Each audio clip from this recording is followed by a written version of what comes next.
Hi, loves. Welcome back here to Scarlet. I hope you'll excuse this long absence of mine. Been a rough time.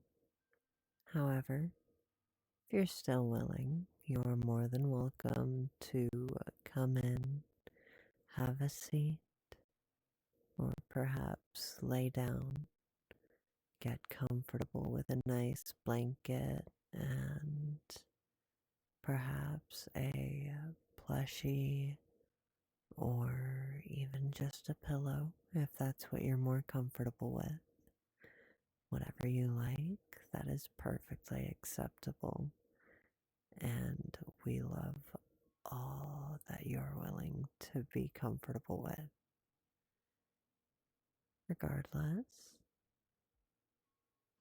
I hope you have had a wonderful day. You have. Good. That's great to hear. Well, have you had water today? No. Perhaps you should. That's it. You are more than welcome to pause this video, get water, do whatever you need. And at any point, should you need to pause, you are more than welcome to. Anyhow, I believe last we left off, it was in the middle of chapter 1, and Siren and the Moon. Or no, not Siren and the Moon. My apologies. Almost completely forgot where we were. How silly. Must be because this is such a comfortable and relaxing space. Absolutely wild, right? Yeah, that's it.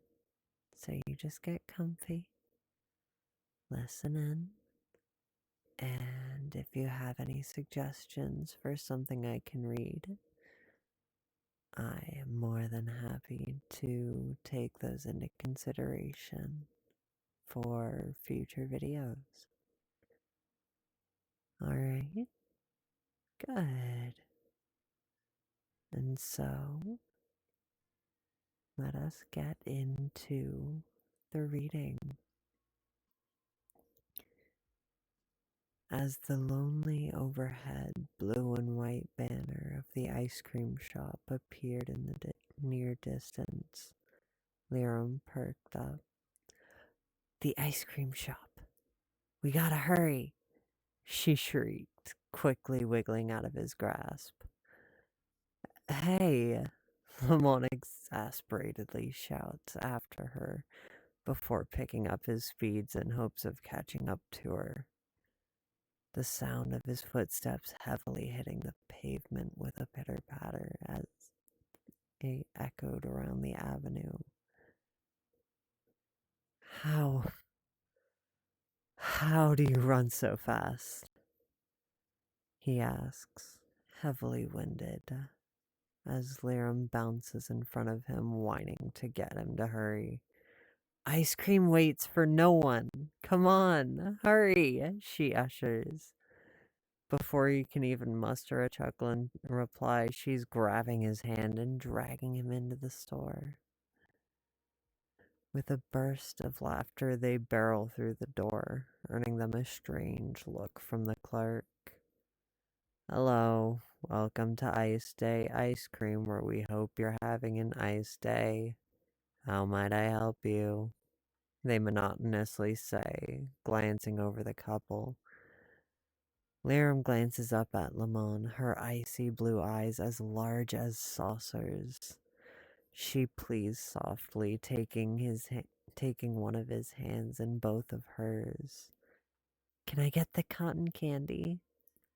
Yes, you may, Lamont softly replies. He turns to the clerk and begins to speak, not noticing their hand has already begun flying over the screen. Could we get a small cup of the cotton candy ice cream? Yes. Is there anything else? The clerk sighs.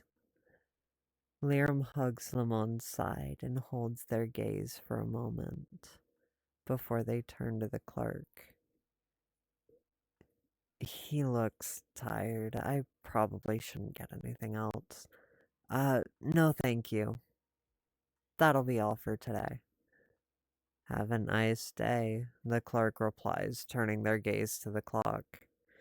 They sigh quietly as they step into the back, whilst Lamont and Liram make their exit.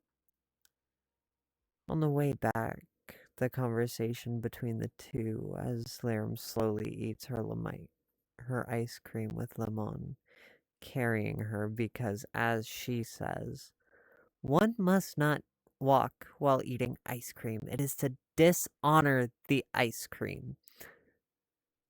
Reminded of this, he chuckles to himself. Liram looks up almost as if offended. Her bright blue eyes glint with the sunlight, reflecting it as her irises become almost white. Are you making fun of me? She whines softly. No, no. I just remember something cute you once said, he says lightly before pecking her forehead with a sweet kiss. Mm-hmm.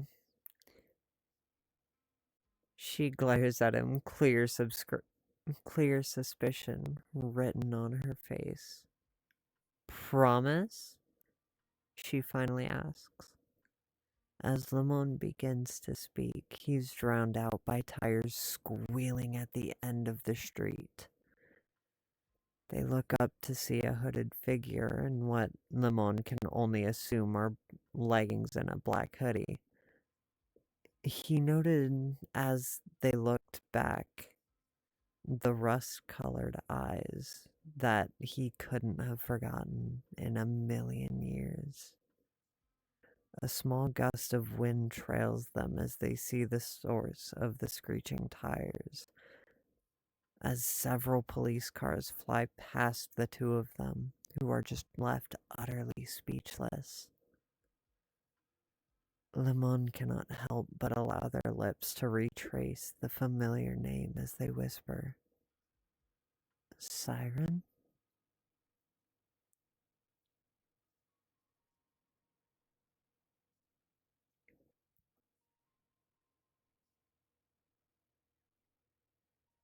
And here, sweet darlings, there will be somewhat of a apologies there. There will be somewhat of a perspective flip for the next few paragraphs.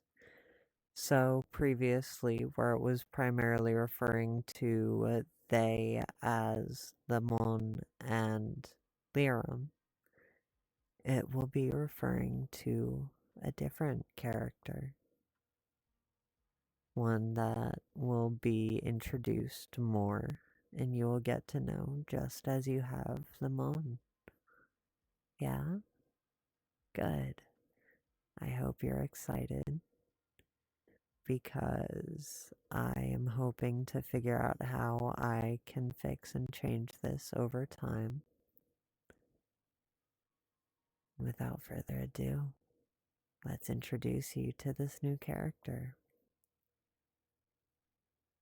A figure ducks quickly out of view into an alleyway, panting heavily. Several police cars breeze past as she pulls back her hood. Seems he's finally doing better. A small voice slips past her lips as she continues down the alleyway, looking up and down the walls. Now to figure out how the hell I am going to get home. She winces as she steps. What the? She stops short, realizing a small chunk is missing out of her leg. When the hell did that happen? She tenses in pain. She bends to gently touch the fresh wound. Shit, she mutters, glancing around for anything she can use.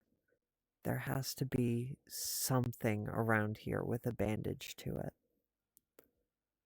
or to bandage it with. She drops to the ground, careful to protect her leg from any debris. Looking down, she sighs. Damn, really didn't want to use this, but I could use it. But I could.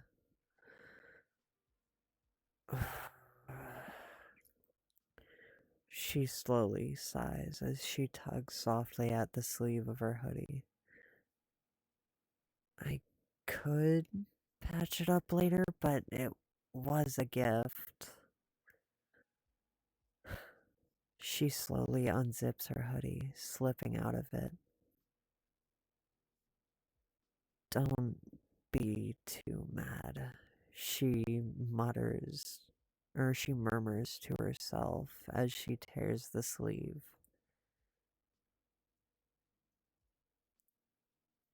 She sighs as tears well up. This is so pathetic, she thinks to herself. Why am I so worried about what that asshole thinks?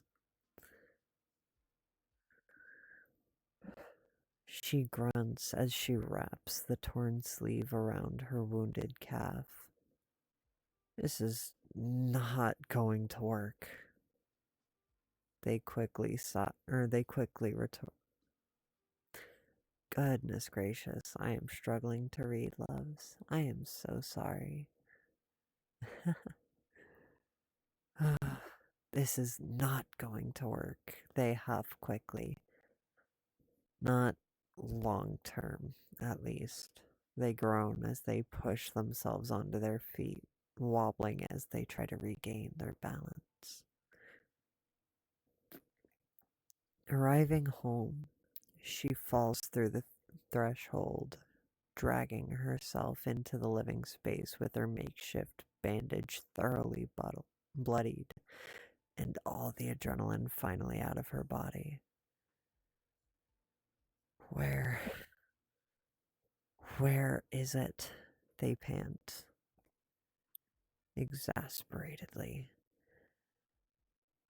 Grace dances wildly around the room as they look for their sewing kit. It has to be here somewhere. Leaning forward, a small sigh of relief escapes their lips as they conclude their search under the coffee table. There's the beauty, she thinks to herself. Slowly sitting back, they pull it into their lap. Now, to get myself situated, she flatly states as she opens the box. Moving her hands to her bandage, she winces as she unwraps the torn sleeve. Ain't that a bitch? She quickly opens the box and pulls out a needle, rummaging through for her threads.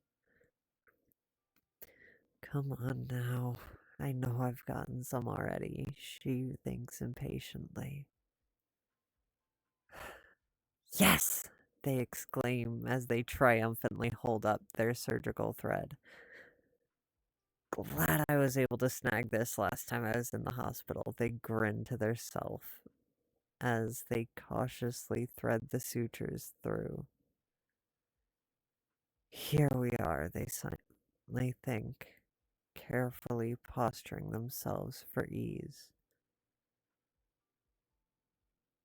I shouldn't need anything for the pain. After all, I already took a gunshot, right? She anxiously assured herself, bracing herself as she steadies her hand. She exhales slowly before shoving the needle through her skin. Damn it, she lets out. They make this look so much easier in the movies. She sighs as she shakes any unsteadiness out of her hands. And I still have more to go, they complain through gritted teeth. I don't even know how this happened. Why do I have to put up with this?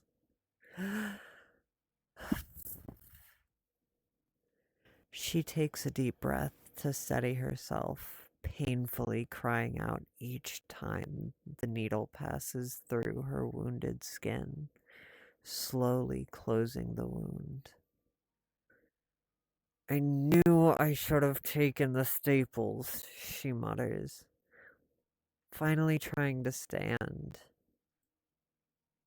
At least that would have taken less effort. She lets out a breath of exhaustion as she looks over the gruesome sight sprawled across her floor. Yeesh, it looks like a murder scene in here. She winces as she puts some weight on her leg. She allows herself to fall back onto the couch with a soft pump. I'll clean that up later. As for now, I could use some sleep.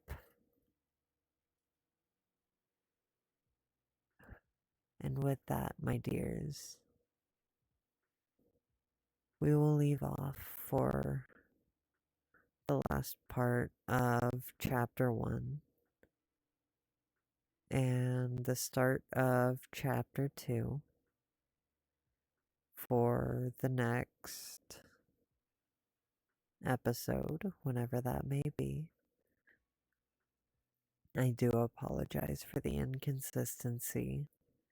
I'm hoping to try and get back on some semblance of schedule. Hopefully that'll be possible. Regardless, I hope you enjoyed listening in, and I hope you continue to enjoy whatever you have planned for the day.